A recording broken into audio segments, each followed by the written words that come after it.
Hi, I'm Teri Birch, and I'd like to take a few moments just to tell you a little bit about my story with Lyme disease and some good that came out of the struggles I've been having with Lyme disease since I contracted it in 2007. When I contracted it in 2007, I didn't know what was wrong with me. I came down with flu-like symptoms in July 2007, and didn't really kind of passed it off as something minor. And symptoms kind of subsided in a couple days, the flu-like symptoms, but then a couple weeks later I started to get other kind of strange symptoms like stiff neck, headaches, some vision problems, and then it progressed over a period of 2 years. And during those 2 years, I saw so many doctors. Like, I don't need to repeat, the story that basically everyone with chronic Lyme tells. Everyone with chronic Lyme almost they see during trying to chase a diagnosis, they see so many different doctors, so many specialists, and I've been down that same road, and even have traveled, as far as Kansas from Pennsylvania. I mean, just ridiculous amount of things that I have tried to help this disease, from aggressive IV treatment to hyperbaric oxygen to high dose IV vitamin C treatment to acupuncture to chiropractor to massage therapy to bee venom therapy to natural homeopathic remedies to so many supplements. You name it, I think I tried just about anything I could. And also, with the same story with so many people that get chronic Lyme disease that go through all of this and try to figure out what's wrong, and they're trying all these treatments at the same time. You're using money out of your own pocket for a lot of these treatments, in fact most of them, and then you become financially strained, and then you come to the point where you can't work anymore. The disease debilitates you. You don't even know yet what disease or what's wrong with you, but whatever it is serious and it's debilitating you. So you keep trying to figure out what's wrong.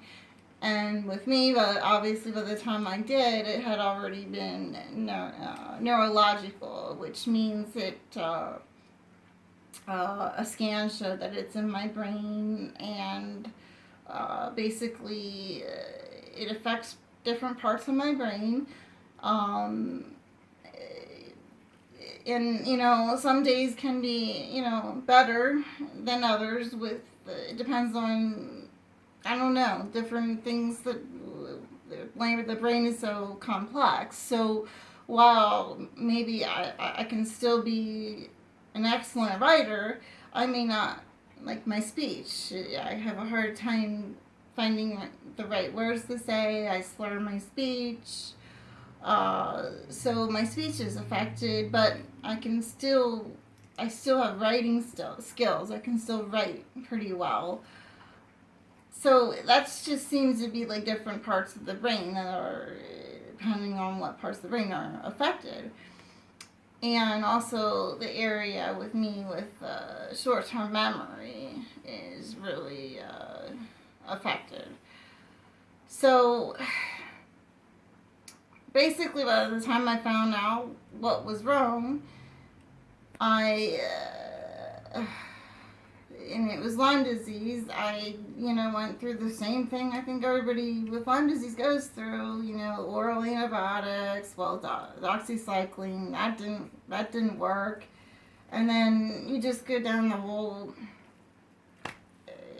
thing. I mean, and I have not just the bacteria that causes Lyme disease, I have 5 co-infections that the tick infected me with.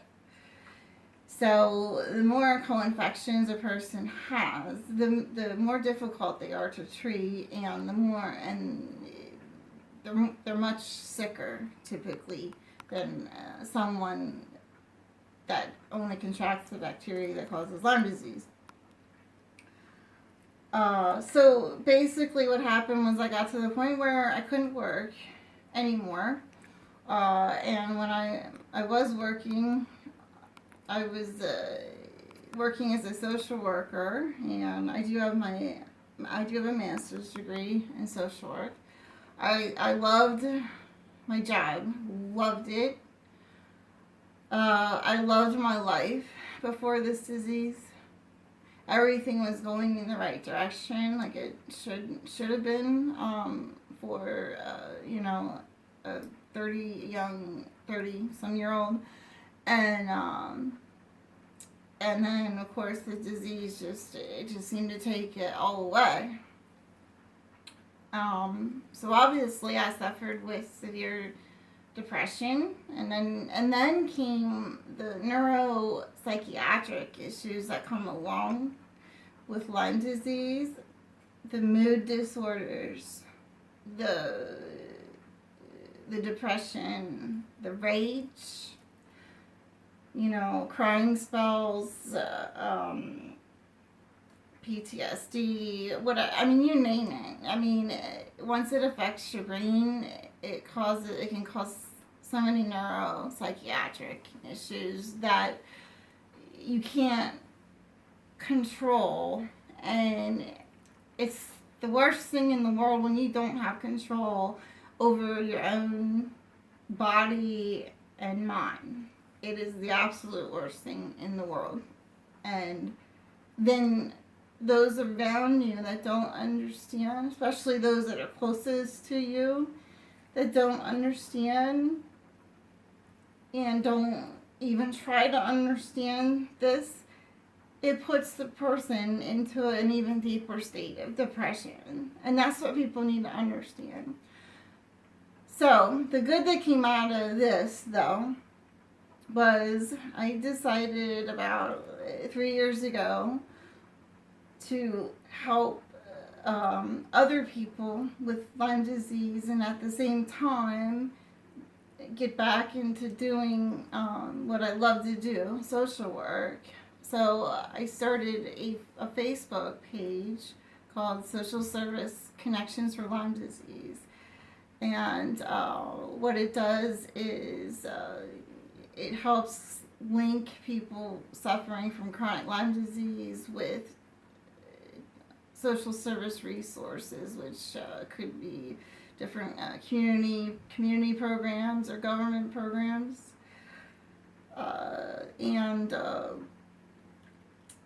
there's in the file section of the group, there's a huge number of resources that are listed in there to help people that are going through this, because people going through this are hit in so many directions. They don't know where to turn. They don't know where to start. And this group gives them a place where they can go to get help, to know where to start, to feel less overwhelmed. And there is no other group on Facebook like this one. And as of today, there's a little over 1,100 members, and it's growing just about by the day.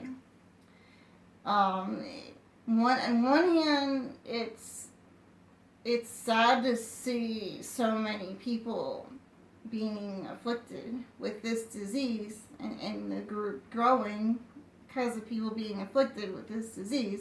But on the other hand, you know, the good of the group, the way it helps people that are in this unfortunate situation, is just amazing. And I want to commend all the members of the group, the members in that group. It's amazing. The people with Lyme disease are amazing. You know, we stick together. We're a community. We're a family. And when someone posts a question in my group, a lot of times another member of the group will answer it, or 5 or more members will give their opinions and answer and help this person. And it's amazing to see all that come together, and I truly believe in my heart that it's God's work, and it's God's work. And so I just wanted to put that out there. I didn't really want to make the video this long, but I'm winging it. This is not prepared in any way, what I said. So, and I did get emotional because I did tell a little bit about my story and stuff. So, I just want, everyone to know that, that suffering with this illness, that you're not alone. And please, if you ever feel alone, reach out to somebody, particularly somebody that understands the illness, somebody that has the illness, somebody that's going through it, who will understand it and can be a support to you. So I want to end it with that. Thank you.